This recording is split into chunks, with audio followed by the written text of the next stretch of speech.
The Sunday dinner started like all the others, with my father praising my sister Sarah while I sat at the far end of the table, practically invisible. It was March 15, 2024. 3:47 p.m. I remember the exact time because I was checking my phone hoping for an excuse to leave early. I should have trusted that instinct. My entire extended family had gathered at my parents' house in Westchester. All 23 of them. Aunts, uncles, cousins, grandparents. The dining room was packed, the air thick with the smell of my mother's pot roast and the sound of overlapping conversations. Sarah sat at my father's right hand, her engagement ring catching the light every time she moved. A massive 3-carat diamond that her fiancé Marcus Thornton had given her 6 months ago. Marcus Thornton, whose father happened to be Senator Richard Thornton of New York. My father hadn't stopped talking about it since the engagement. Sarah's marrying into one of the most prominent families in the state, he announced for probably the 15th time that afternoon, his voice carrying over all other conversations. Senator Thornton himself will be at the wedding. Can you imagine? A United States senator at our family wedding. My mother beamed. We're so proud of you, sweetheart. Sarah smiled graciously, playing with her ring. Marcus is wonderful. His whole family is wonderful. I focused on my plate, cutting my pot roast into smaller and smaller pieces. This was my role at family gatherings, to be quiet, to be small, to not draw attention. The wedding is going to be at the Thornton estate, my father continued. 300 guests. The governor might even attend. My cousin Jennifer leaned forward. That's incredible, Sarah. You must be so excited. I am, Sarah said. Then she glanced at me just for a second. Something flickered in her eyes. Pity maybe, or superiority. It's going to be a very exclusive event.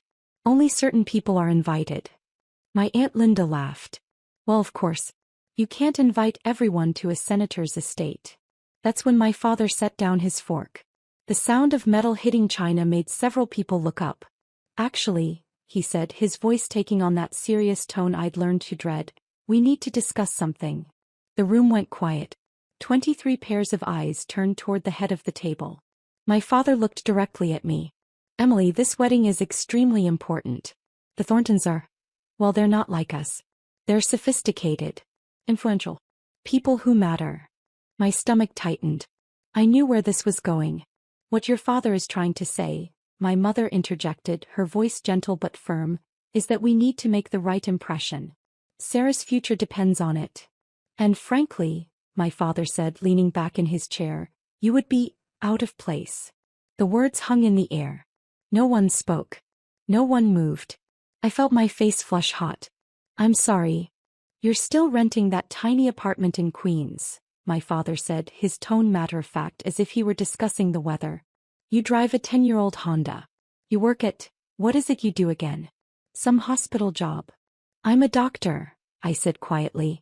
Right, he waved his hand dismissively. But not a successful one. Not like Dr. Patterson's son who has his own practice in Manhattan. You're just working, getting by. Sarah shifted uncomfortably in her seat. Dad. No, she needs to hear this, he interrupted. Emily, your sister is marrying into American royalty. Do you understand what that means? Senator Thornton knows the president. He has dinner with CEOs of Fortune 500 companies. His social circle includes people you see on television. And you think I would embarrass you, I said, my voice barely above a whisper. Not intentionally, my mother said quickly. But sweetheart, you have to understand. These people will be evaluating everything. How we dress, how we speak, what we do for a living. They'll be judging whether Sarah comes from the right kind of family. My father nodded. Your sister has worked her whole life for this opportunity. She went to Wellesley. She works at a top marketing firm. She's cultured, sophisticated, successful. She's everything the Thorntons expect in a daughter-in-law. The implication was clear. I was none of those things. My Uncle Tom cleared his throat. Harold, that seems a bit harsh. It's reality, Tom, my father snapped. This is Sarah's one chance at a life of significance. I won't let anyone jeopardize that. Not even family. He turned back to me. You understand, don't you, Emily? This isn't personal. It's just practical. I looked around the table. My mother avoided my eyes. Sarah stared at her plate. My grandmother looked uncomfortable but said nothing. My cousins, aunts, uncles, everyone found something else to look at. No one defended me. Not one person. So I'm not invited to my own sister's wedding, I said. It's better this way, my father said. You'd feel out of place anyway. All those successful people, all that wealth and power. You'd be uncomfortable. Plus, Sarah finally spoke up, her voice small. Marcus's family is very particular about the guest list. They want to know everyone who attends. And when they asked about you, I didn't really know what to say. I mean, what do you even do exactly? Something inside me cracked. I'm a pediatric cardiac surgeon. My father frowned. What? I'm a pediatric cardiac surgeon at Mount Sinai, I repeated louder this time. I operate on children's hearts. I save lives. That's what I do. Oh, don't exaggerate, my mother said, laughing nervously. You're a doctor, yes, but I'm the chief of pediatric cardiac surgery, I said, my voice steady now. I've performed over 2,400 successful surgeries. I'm published in the New England Journal of Medicine.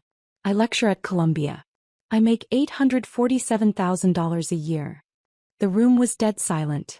My father stared at me. That's impossible. Why would I lie? Because you've never mentioned any of this, Sarah said, her voice rising.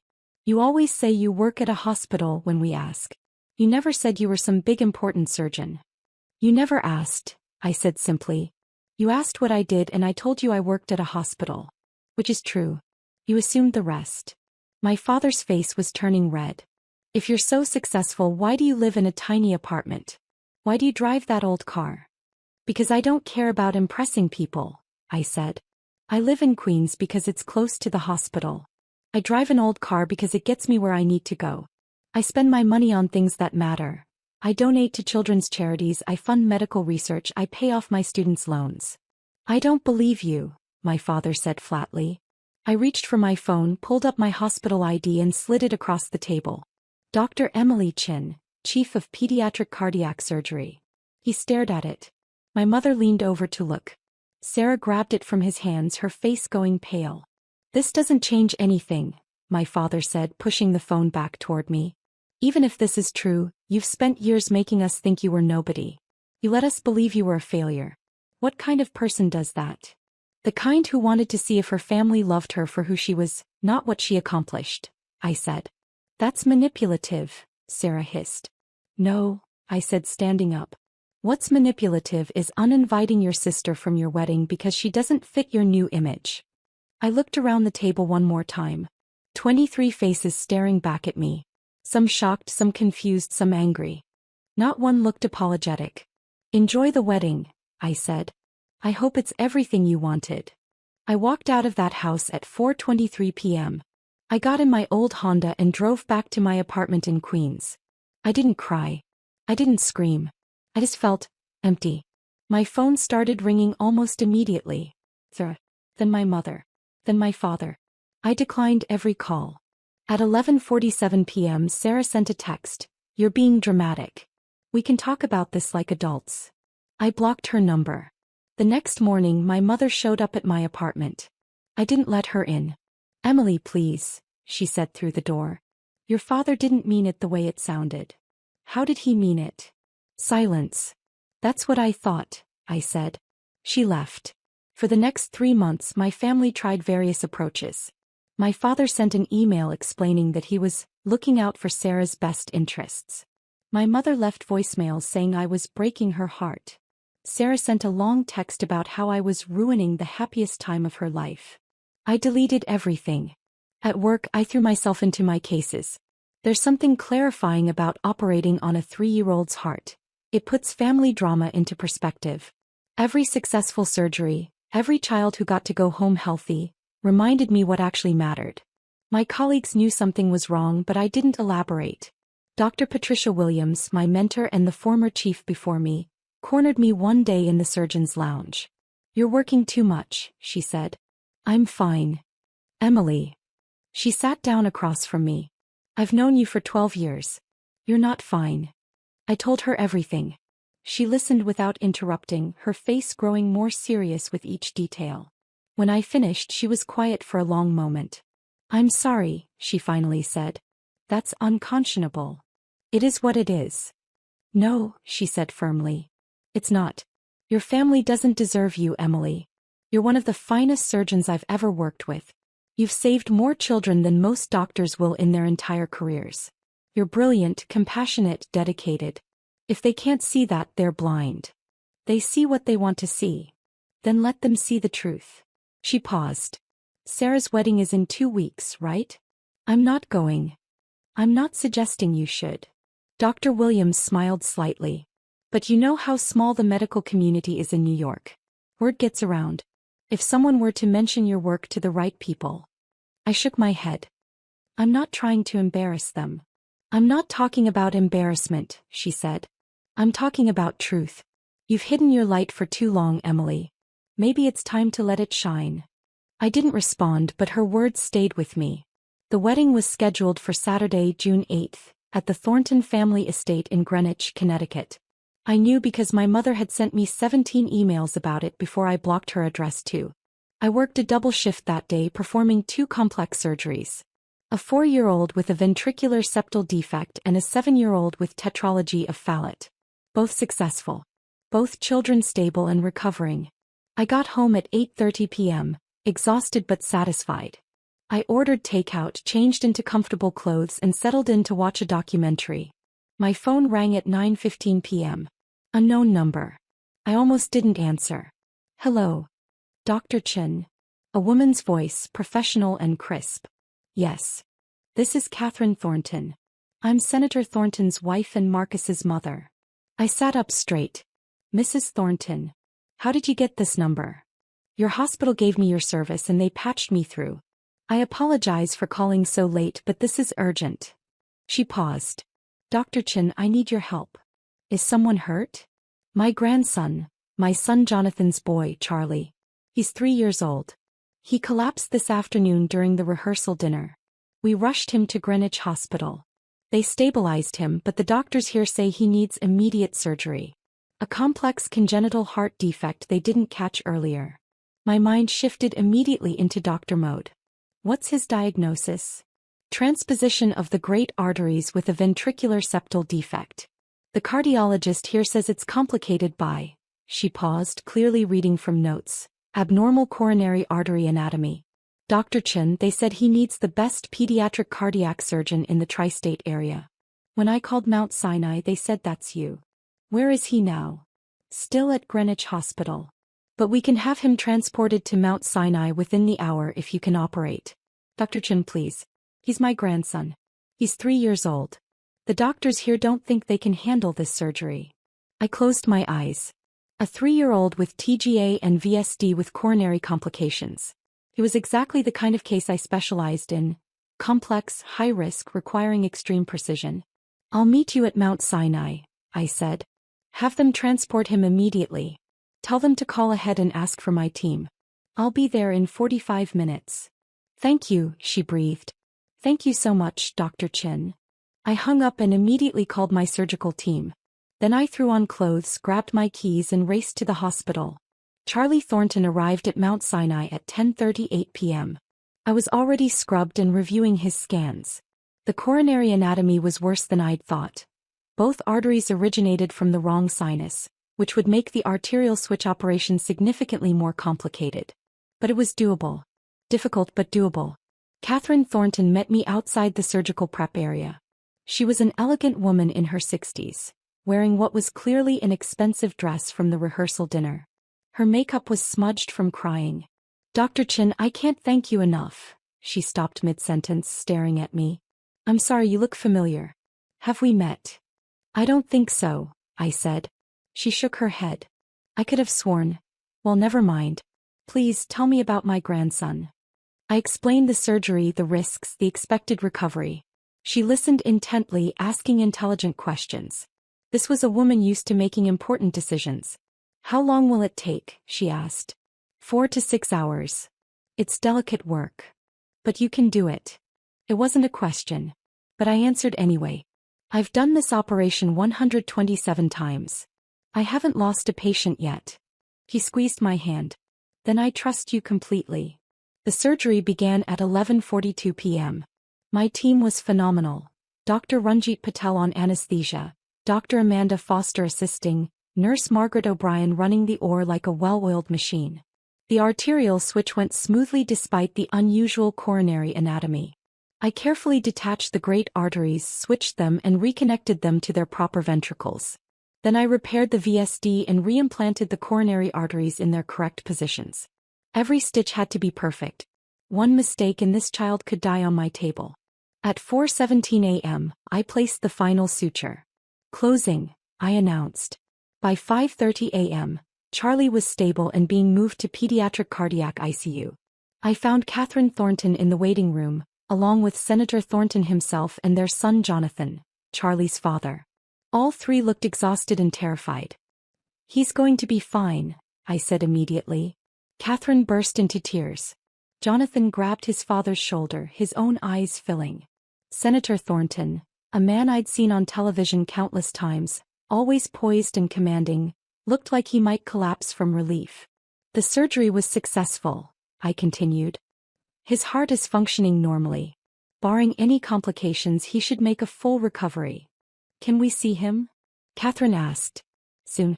He's still unconscious, but you can sit with him in the ICU. A nurse will take you up." "Dr. Chin," Senator Thornton said, his voice rough with emotion. "You saved my grandson's life. I don't know how to thank you." "No thanks necessary, Senator. It's my job." "No," he said firmly. "This was more than a job. You left whatever you were doing on a Saturday night, came in on your day off and spent 6 hours saving a child you'd never met. That's not just a job. That's a calling." I smiled slightly. "I love what I do." Catherine took my hands. "You must come to the wedding today. Please. I insist." I froze. "The wedding?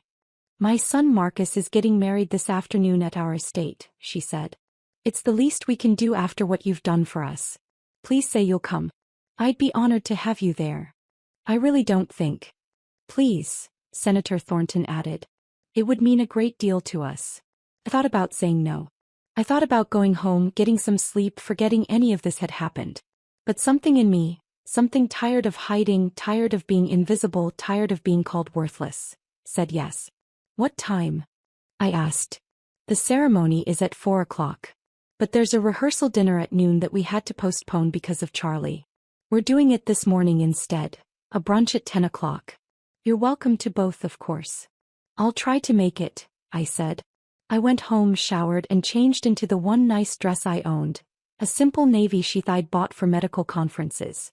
Not fancy but appropriate. I did my makeup carefully, pulled my hair into a neat bun and drove to Greenwich. The Thornton estate was exactly as impressive as I'd imagined. A massive colonial-style mansion on 20 acres of perfectly manicured grounds. A white tent had been set up on the lawn for the ceremony, and I could see workers rushing around making final preparations. I arrived at the rehearsal brunch at 10:47 a.m. A valet took my car. A staff member directed me to the terrace where brunch was being served. And there, sitting at a long table, was my entire family. My mother saw me first. Her mouth fell open. My father turned, following her gaze, and went completely still. Sarah, sitting next to Marcus Thornton, looked like she'd seen a ghost. "Emily," my mother whispered. Before I could respond, Catherine Thornton swept over with Senator Thornton beside her. Everyone," she called out, getting the attention of all 50 or so guests. "I want to introduce someone very special. This is Dr. Emily Chin, the surgeon who saved our grandson Charlie's life last night." The entire terrace erupted in applause. I stood there, frozen, as Catherine pulled me toward the table. Dr. Chin performed emergency surgery at 2 in the morning and spent 6 hours saving Charlie. He's going to make a full recovery thanks to her. Senator Thornton raised his glass. "To Dr. Chin, one of the finest surgeons in the country and a remarkable human being." "To Dr. Chin," everyone chorused. My father's face had gone from pale to bright red. My mother looked like she might faint. Sarah was gripping Marcus's arms so hard her knuckles were white. "Please sit with us," Catherine said, guiding me to the head table, right next to where my parents were sitting. I sat down. My father opened his mouth, then closed it. Then opened it again. "Emily," he finally managed. "What are you doing here?" Mrs. Thornton invited me, I said calmly. But how do you know the Thorntons? I told you, Catherine said, overhearing. She saved Charlie's life. My grandson had emergency heart surgery last night. Dr. Chin is the chief of pediatric cardiac surgery at Mount Sinai. My mother made a small choking sound. Marcus turned to Sarah. Your sister is Dr. Emily Chin? The Dr. Emily Chin. Sarah nodded mutely. Honey, Marcus said, his voice confused. Why didn't you mention your sister is one of the most renowned pediatric cardiac surgeons in New York? My father's been trying to get a meeting with her for months. She's advised on healthcare policy, she's revolutionized surgical techniques. I didn't know, Sarah whispered. How could you not know your own sister is famous? Marcus asked. I'm not famous, I interjected quietly. I'm just good at my job. Just good. Senator Thornton laughed. Dr. Chin, you're being modest. I've read your papers on minimally invasive cardiac surgery in infants. Groundbreaking work. The medical community considers you one of the leading experts in the field. My father was staring at me like he'd never seen me before. I tried to tell you, I said to him. At dinner. 3 months ago. You didn't believe me. You said you were a surgeon, he said weakly. You didn't say you were. This. You didn't ask. Jonathan Thornton, Charlie's father, came over then with his phone. Dr. Chin, I just texted my wife a photo of you. She wants to thank you personally when she wakes up. She's been sitting with Charlie all night. No need, I said. I'm just glad he's doing well. Charlie's alive because of you, Jonathan said, his voice thick. My son gets to grow up because you were willing to drop everything on a Saturday night. Our family owes you a debt we can never repay. He pulled me into a tight hug. Over his shoulder I could see my family watching. My mother's eyes were filled with tears. My father looked like he'd been punched in the stomach. Sarah was whispering urgently to Marcus. The brunch continued. I tried to eat, but people kept coming up to thank me, to ask about my work, to tell me about their own family members with heart conditions. Catherine introduced me to what felt like every guest, each time repeating the story of Charlie's surgery. My family said nothing. They sat there watching as the Thorntons and their guests treated me like an honored hero. At one point my father tried to approach me. Emily, we need to talk. Not now, I said quietly. But. Not now, Dad. He retreated. The wedding ceremony at 4 o'clock was beautiful. Marcus and Sarah exchanged vows under the white tent while 300 guests watched. Sarah looked stunning in her Vera Wang gown. Marcus looked happy. I sat in the 5th row, next to a state assemblyman and a federal judge. My family sat in the 2nd row, but I could feel them glancing back at me throughout the ceremony. At the reception, Catherine insisted I sit at the family table. You saved Charlie's life, she said. Your family now. So I sat at the head table next to Senator Thornton, while my parents and extended family sat at table 7. During dinner the senator leaned over. I have to ask, Dr. Chin. Your family seems surprised by your presence. We're not very close, I said carefully. He studied me for a moment. I see. Well, their loss is our gain. I meant what I said about wanting to meet with you. I'm working on healthcare legislation, specifically regarding pediatric cardiac care accessibility. I'd love your input. I'd be happy to help, Senator. Please call me Richard. At 8:30 p.m., as the reception was in full swing, my mother finally cornered me near the dessert table. Emily, please. We need to talk. About what? About everything. About what your father said. About the wedding. About, she gestured helplessly. All of this. What do you want me to say, Mom? I want you to forgive us, she said, tears running down her face. We made a terrible mistake. We didn't know. You didn't want to know, I interrupted. I tried to tell you. At that dinner. I told you I was a cardiac surgeon. Dad said I was exaggerating. You laughed. We didn't understand. You didn't care to understand. I wasn't good enough for Sarah's wedding because I didn't fit your image. Because I drove an old car and lived in Queens. You judged me based on appearances, not on who I actually am. We're sorry, she sobbed. Are you sorry for what you did? Or are you sorry that you were wrong? She didn't answer. That's what I thought, I said. My father appeared then, his face drawn. Emily, your mother's right. We made a mistake. A terrible mistake. But you have to understand. I don't have to understand anything, I said. You called me worthless. In front of the entire family. You said I would embarrass Sarah.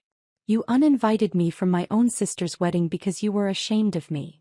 We didn't know you were successful, he said desperately. Would it have mattered if I wasn't? I asked. If I was just a regular doctor making a regular salary living a regular life, would that make me worthless? Would that justify excluding me?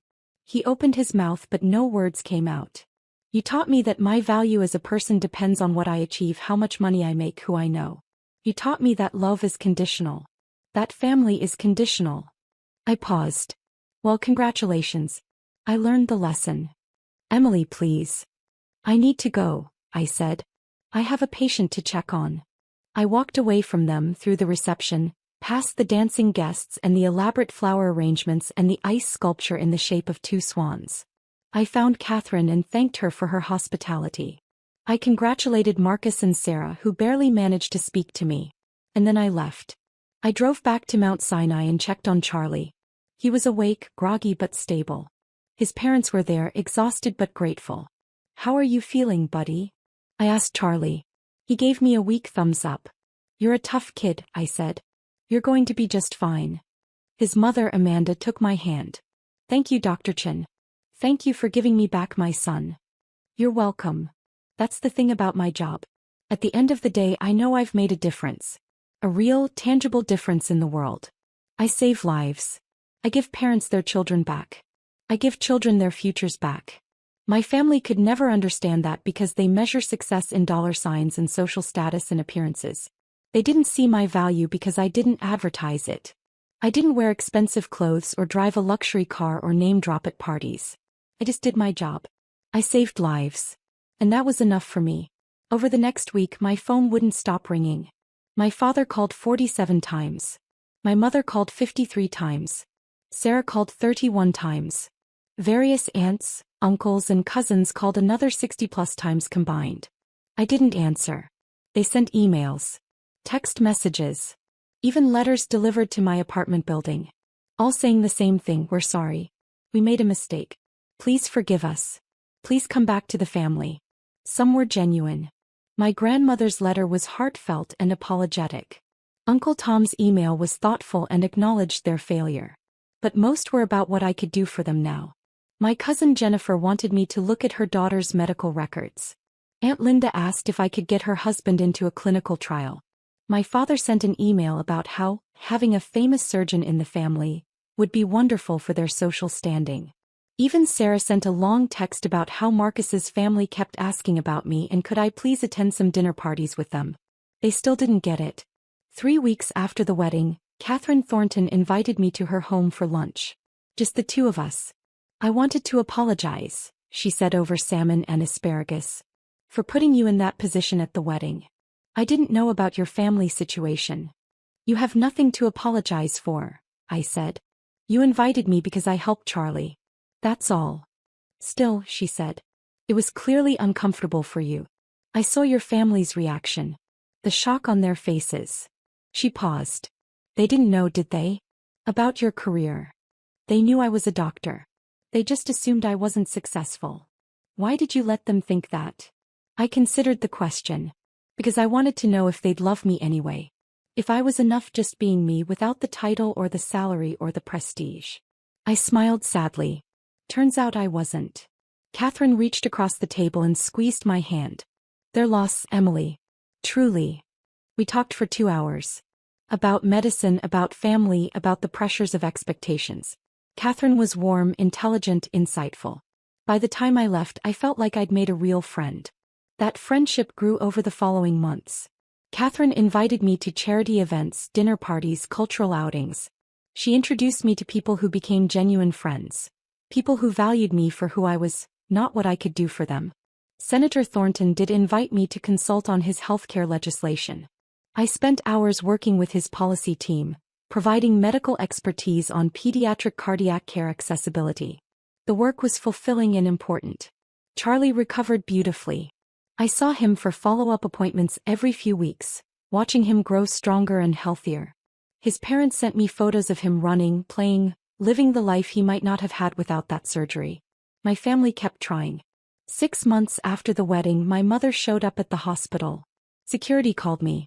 "Dr. Chen, there's a Patricia Chen here to see you. She says she's your mother. Tell her I'm in surgery. Will you be available later?"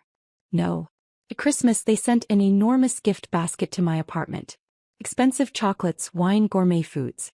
A card signed by everyone. "We miss you. Please come home." I donated it to a homeless shelter. On my birthday in February, my entire family showed up at a restaurant where they'd somehow discovered I'd made a reservation with friends. All 23 of them crowding around our table making a scene. "Surprise!" my mother shouted. "We wanted to celebrate with you." My friends looked uncomfortable. I stood up, placed money on the table to cover my meal and said, "We're leaving." "Emily, wait," my father started. "No," I said firmly. "I'm here with my real family. Please leave." "We are your real family," Sarah protested. I looked at her. Really looked at her. She'd lost weight. Her eyes had dark circles. She looked stressed and unhappy despite her fairy tale life with Marcus. "You're people I'm related to by blood," I said. "But you're not my family. Family doesn't call each other worthless. Family doesn't exclude each other out of shame. Family doesn't measure each other's value by their bank account or their job title." "We were wrong," my father said. "We know that now. We're sorry." "You're sorry you were wrong," I corrected. "You're not sorry for how you treated me. You're sorry I turned out to be someone important, someone who could have helped your social standing. If I had been just a regular doctor, you'd still think you were justified." The restaurant had gone quiet. Everyone was watching. "Please," my mother begged. "We're family. We can work through this." "No," I said. "We can't. Because working through it would require you to fundamentally change how you view people, how you measure worth, how you define success. And I don't think you're capable of that." I walked out with my friends. My family didn't follow. A year after the wedding, I received a letter from Sarah. It was different from the others. No pleading, no excuses, no requests for forgiveness. Just honesty. She wrote about how she'd built her entire life around seeking our parents' approval. How she'd chosen her career, her friends, her husband based on what would impress them. How she'd been so focused on appearing successful that she'd never stopped to consider what actually made her happy. She wrote about how seeing me at her wedding had shattered her worldview. How I'd achieved genuine success, the kind that mattered, the kind that saved lives, while she'd been chasing shadows of approval. She wrote that she was in therapy, that she was starting to understand how toxic our family dynamics were, that she was trying to build a real relationship with Marcus, one based on love rather than status. She wrote that she didn't expect forgiveness, that she didn't deserve it, but that she wanted me to know she was truly, genuinely sorry for who she'd been and what she'd done. I read the letter 3 times. Then I wrote back. Not forgiveness. Not yet. But acknowledgement. An opening. A possibility. We started exchanging emails. Short ones at first. About books, about weather, about nothing important. Gradually we began sharing more. She talked about her struggles with our parents' expectations. I talked about my work, my life, my found family. It was slow. Like learning to walk on ice. But it was something. My parents, on the other hand, I kept at a distance. They sent cards on holidays. I didn't respond. They showed up at medical conferences where I was speaking. I had security escort them out. They tried to reach me through colleagues, through friends, through anyone who might have a connection.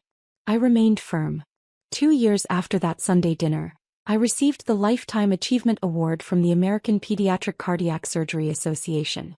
At 37 years old, I was the youngest recipient in the organization's history.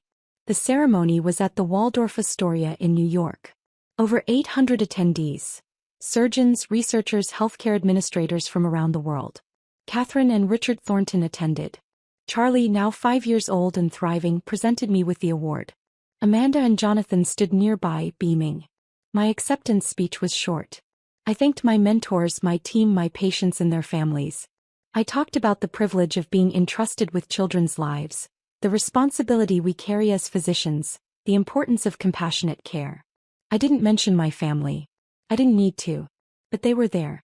In the back row. All of them. Watching. After the ceremony, as I stood accepting congratulations and taking photos, my father approached. "Emily," he said quietly. "That was a beautiful speech. Thank you. I'm proud of you." I looked at him. Really looked at him. He'd aged in 2 years. More gray hair, deeper lines around his eyes. He looked smaller somehow. Less imposing. "Are you proud of what I've accomplished?" I asked. "Or are you proud of who I am?" He hesitated. And in that hesitation I had my answer. "I thought so," I said. "Emily, please. I'm trying." "I know you are," I said. And I meant it. "But trying isn't the same as understanding. You're proud of Dr. Emily Chin, the award winner, the famous surgeon, the person who knows senators. You're not proud of Emily, your daughter, who was always worthy of love regardless of her achievements." "I do love you," he said, his voice breaking. "Maybe," I said. "In your way. But it's not enough. Not anymore." I walked away. Sarah caught me at the elevator. We'd been emailing regularly by then, meeting occasionally for coffee. Our relationship was still fragile, still rebuilding, but it was real. "Congratulations," she said, hugging me. "You deserve this." "Thank you." "I told Marcus I'd only come if I could sit apart from Mom and Dad," she said. "I needed to be here for you, not for them. That meant more to me than the award." "I'm glad you came," I said. We rode the elevator down together, talking about her new job. She'd quit the marketing firm and started working for a nonprofit. The pay was less, but she seemed happier. Outside, Catherine and Richard were waiting with Charlie. "Dr. Chin." Charlie shouted, running over. He was healthy, energetic, a normal 5-year-old with a bright future. "Hey buddy," I said, scooping him up. "Did you like the party?" "The cake was good," he said seriously. "Can I have another piece?" Everyone laughed. That night I went home to my apartment in Queens. The same apartment I'd lived in for years. I'd thought about moving, about getting something bigger, fancier. But I liked it here. It was close to the hospital. It was home.